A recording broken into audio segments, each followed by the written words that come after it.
সম্মানিত ভিউয়ার্স, আপনাদের জন্য আরও একটি ভিডিও নিয়ে আসলাম। আজকের ভিডিওটার বিষয় হচ্ছে, আমাকে অনেকেই ভিডিও কমেন্টস করছেন যে ভাই এখান থেকে অস্ট্রেলিয়া যাওয়ার কোনো প্রসেস আছে কি না, এবং অস্ট্রেলিয়া এখানে কাজের কী অবস্থা। গতকালকে দেখলাম আমি অনেকগুলো কমেন্টস, তাই বলতেছি আপনাদের ভাই এখানে অস্ট্রেলিয়ার সরাসরি যাওয়ার কোনো প্রসেস নাই। এখান থেকে বাংলাদেশে যেভাবে অস্ট্রেলিয়ার অ্যাপ্লাই করা যায় ঠিক ওইভাবেই এখান থেকেও অ্যাপ্লাই করার সিস্টেম আছে। এরপর এখান থেকে যদি অস্ট্রেলিয়ার ওয়ার্ক পারমিট হয়, তারপরে আপনার বাংলাদেশে গিয়ে তারপরে আবার ভিসার জন্য বাংলাদেশে গিয়ে তারপরে অ্যাপ্লিকেশন করতে হবে বাংলাদেশি পাসপোর্টধারীদের জন্য। আর এখানকার পাসপোর্টধারীদের জন্য এখানে অফিসে এম্বাসিতে যাও অ্যাপ্লাই করলেই হয়। তাই অস্ট্রেলিয়ার উদ্দেশ্য না এসে এখানকার কাজের উদ্দেশ্য করে আসবেন। আর এখানে কাজে কীরকম আপনি ফ্যাসিলিটিস পাবেন সেটা ভালোভাবে জানবেন। আর সবাইকে বলবো, আপনারা কোনো এজেন্সির অফারে পড়ে যাবেন না। সবাই ইন্টারভিউ দিয়ে তারপর ইন্টারভিউর মাধ্যমে আসার চেষ্টা করবেন, কারণ ইন্টারভিউ ছাড়া আপনাকে তারা কন্ট্রাক্ট পেপারে সাইন করাবে না। আর আপনার তাদের ইচ্ছা মতন একটা কন্ট্রাক্ট পেপার বানায় দিয়ে দিবে, তাতে আপনাদের আরও ক্ষতি হবে। দেখা গেল আপনি যে কাজে পাচ্ছেন ওই কাজের মান অনুযায়ী আপনি বেতন পাচ্ছেন না। আর এখানে আরেকটা বিষয় লক্ষ্যযোগ্য, সেটা হলো আপনাদের এখানে ওভারটাইমের আর ভরসা কেউ করে আসবেন না। ওভারটাইম হতেও পারে, না হতে পারে, তবে না হওয়ার সম্ভাবনাই 80%। কারণ হচ্ছে এখানে 5টার পরে কোনো অফিস খোলা থাকে না, সব অফিস আদালত সব কিছু বন্ধ হয়ে যায়।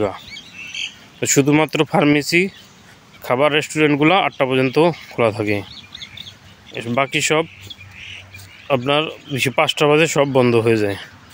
তাই সবাই সর্বদা চেষ্টা করবেন যাতে আপনার বেতনের ফ্যাসিলিটিসটা ভালো হয়।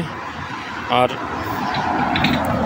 ওভারটাইম পাইবেন, তারপরে ওভারটাইমে খাবার খরচ হয়ে যাবো এই চিন্তা ছাড়া কেউ করবেন না, তাহলে আপনার ভবিষ্যতে কষ্ট হবে। তাই যারা আসতে চান আগে ভালো একটা কাজের বিষয়ে অভিজ্ঞতা নেবেন। আর আপনি যারা অভিজ্ঞ আছেন, যেই কাজে আছেন, অভিজ্ঞতা আছেন, সেই কাজে আসার চেষ্টা করবেন। অন্য কাজে এই ভিসা পাইলাম আমি এই ভিসা চলে গেলাম, এখানকার মালিকগুলো আপনার এই কাজের না পারলে আপনাকে পাঠিয়ে দিতে পারে। তাই খুব সাবধান। টাকা পয়সা দিয়ে এখানে বর্তমানে এজেন্সিগুলো অনেক টাকা নিচ্ছে। আর লোক আসতেছে বাংলাদেশ থেকে, ভিসা হচ্ছে, কিন্তু অনেক টাকা নিচ্ছে। 6 লাখ 7 লাখ টাকা নিচ্ছে। 7 লাখ টাকা আমার রুমে অলরেডি 2-3 জন আসছে, তারা 6.5 লাখ 7 লাখ টাকা খরচ করে আসছে। তো বেতন পেতেছে 50,000, খায়ালিয়া থেকে 40,000, 35,000। তা আপনি 7 লাখ টাকা খরচ করে আইসা 35,000 40,000 টাকা করে পাঠাইয়া কতদিনে ভিসা টাকা উঠাবেন? এরপর আপনার ফ্যামিলির খরচ চালাইতে হবে। এবার আপনি যে ঋণ করে আসবেন সেই ঋণ দিতে হবে। তার মানে এক ভিসা চলে যাবে আপনার টাকা উঠাতেই। আর এই দেশে আরেকটা জিনিস সবাই জানাই রাখি, এদেশে ভিসা একবারে 3 বছরের জন্য হয়।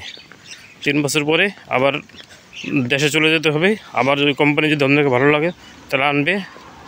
আপনি যদি কোম্পানির সাথে ভালো ব্যবহার করেন তাহলে আনবেন, নাহলে অন্য কোম্পানিতে আপনি ভিসা লাগাইয়া কাগজ জমা দিয়ে আসতে পারবেন।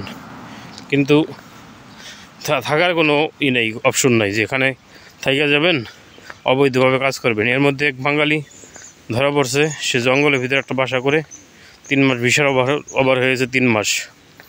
তারপরে জঙ্গলের ভিতরে একটা বাসা করে টিন দিয়ে ওখানে থাকে, ওখানে খায়, ওখান থেকে কাজ করে। এরপরে কোন ফিজিয়ান একজন ওনাকে দেখাই দিছে, পুলিশে ধরে তার সাথে পুলিশে ধরে নিয়ে আসছে।